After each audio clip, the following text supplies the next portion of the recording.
Voilà, donc ici, il faut que le contenu soit positif.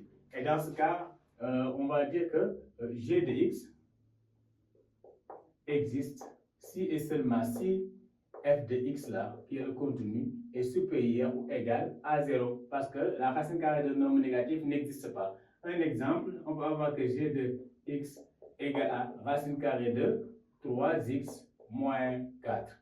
Et donc, dans ce cas, on dit que g de x existe si et seulement si 3x moins 4 est supérieur ou égal à 0. Ce qui veut dire que 3x supérieur ou égal à 4, x supérieur ou égal à 4 tiers. Donc là, on a la valeur à partir de laquelle la fonction existe. Et là, on va dire donc d de g est égal à, comme là c'est à partir de 4 trucs, et là, l'égalité à l'âge, on ferme le crochet. Donc ça fait 4 tiers plus l'infini. Donc l'intervalle de définition, c'est de 4 tiers jusqu'à plus l'infini. Donc c'est ça pour une fonction irrationnelle. Maintenant, on va terminer par vous donner la relation entre les fonctions irrationnelles et une fonction rationnelle. Dans ce cas, comment on doit faire pour le domaine de définition. Par exemple, ici, on peut avoir une fonction m de x, ok, une fonction m de x qui est égal à, par exemple, là on peut avoir 3x sur racine carrée de x carré moins 5.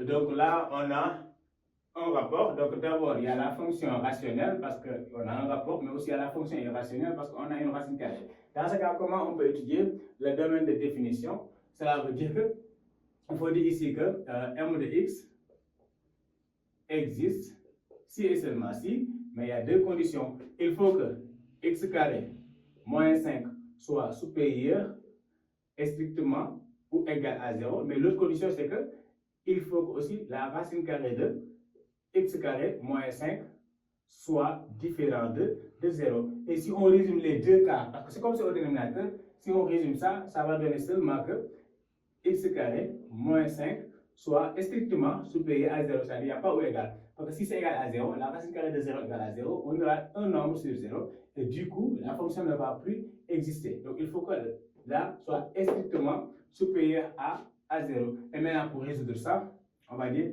x carré est supérieur à 5, ou bien je vais poser une équation pour que ça soit simple, égal à 5. Maintenant, ce qui veut dire que x est égal à racine de 5, ou x égale à moins racine de 5. Donc ça, c'est les deux solutions. Mais comme c'est une équation, il nous faut un tableau de signes.